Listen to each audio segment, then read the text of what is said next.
Hello everyone, my name is Mrs. Bearden. I'm a librarian from St. Tammany Parish School System. Welcome. So glad you could join me today.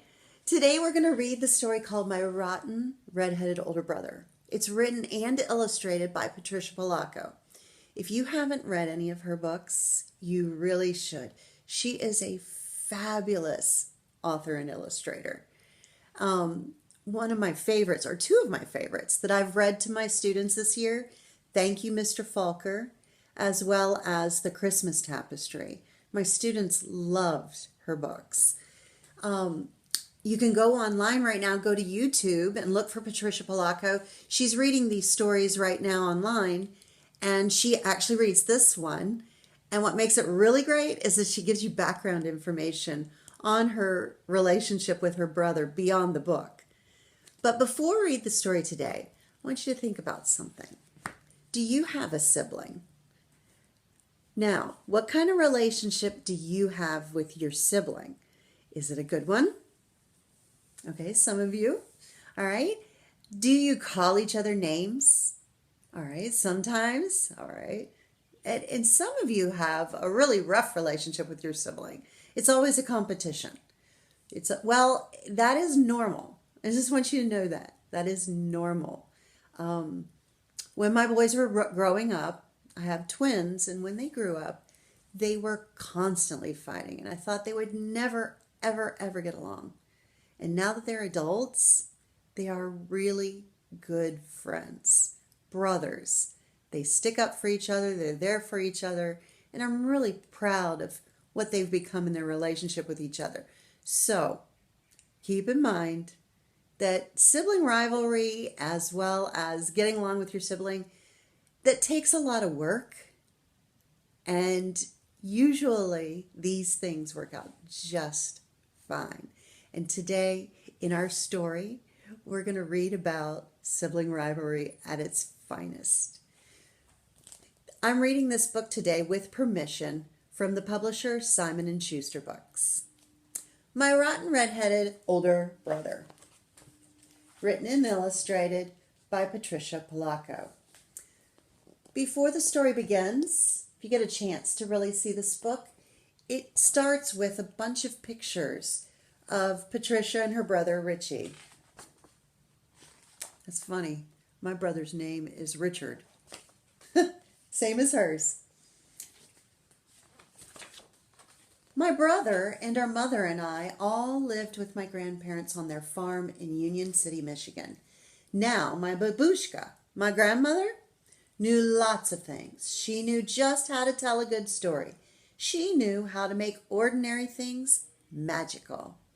And she knew how to make the best chocolate cake in Michigan. After she told my brother and me a grand tale from her homeland, we'd always ask, "Bubby, is that true?" She'd answer, "Of course it's true, but it may not have happened." Then she'd laugh. Now, I knew that she loved me all right, but I couldn't quite understand how she could even like my older brother. Richard, he had orange hair that was like wire. He was covered in freckles, and he looked like a weasel with glasses. The one thing that my bubby didn't seem to know was how perfectly awful my brother really was. Mind you, he was always nice whenever she was around us, but as soon as she'd leave, he would do something terrible to me and laugh. There were so many things I couldn't stand about him. The worst was that he was always telling me he could do just about everything better than I. "Bet I can pick more blackberries than you can," he jeered at me one day.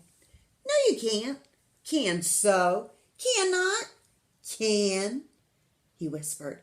"Not," I said louder. "Can," he whispered so low that I could hardly hear him. "Not," I screamed back.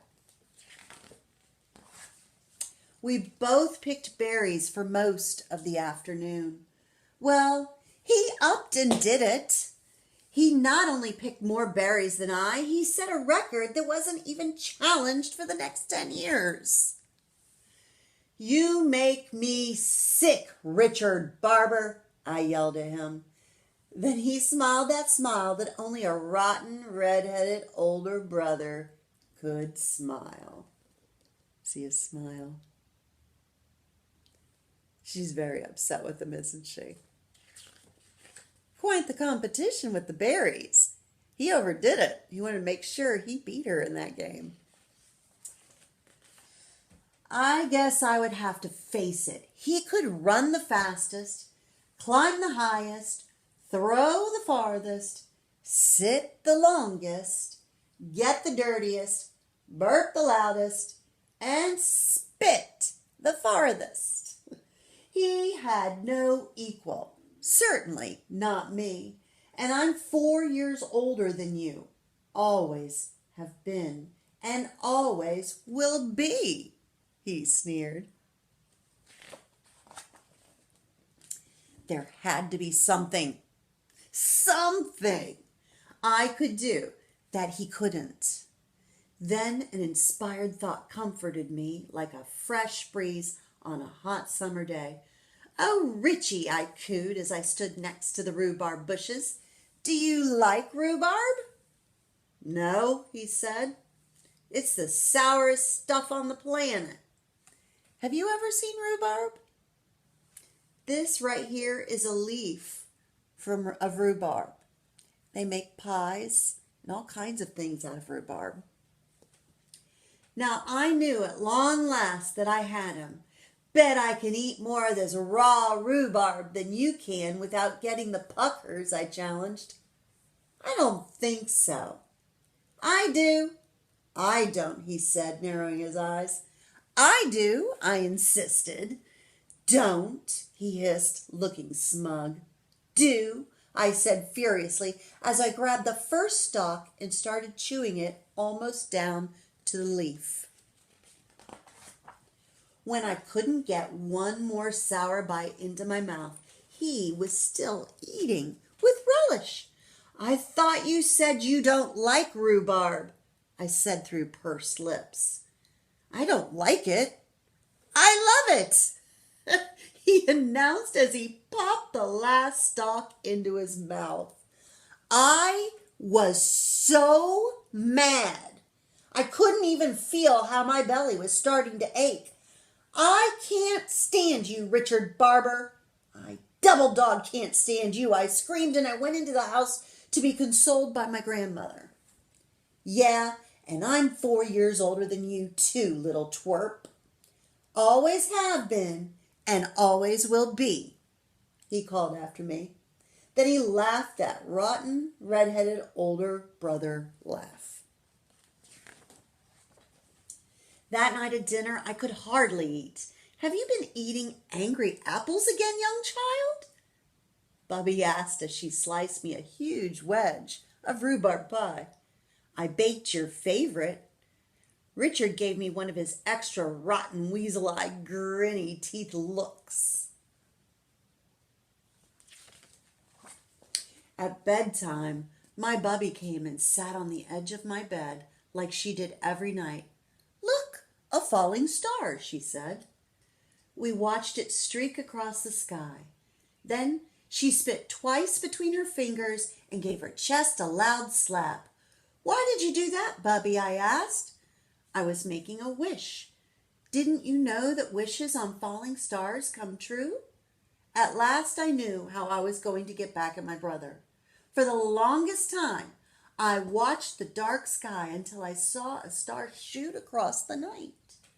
Then I spit between my 2 fingers and I slapped my chest.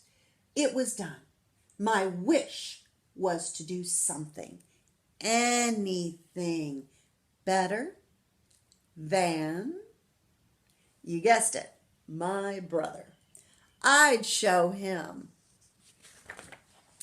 Wonder what she's going to do. What do you think? The next morning, all I could think about was my wish. I was thinking about it so hard I almost didn't notice the wagons and trucks pulling into the cornfield down the road near Four Corners.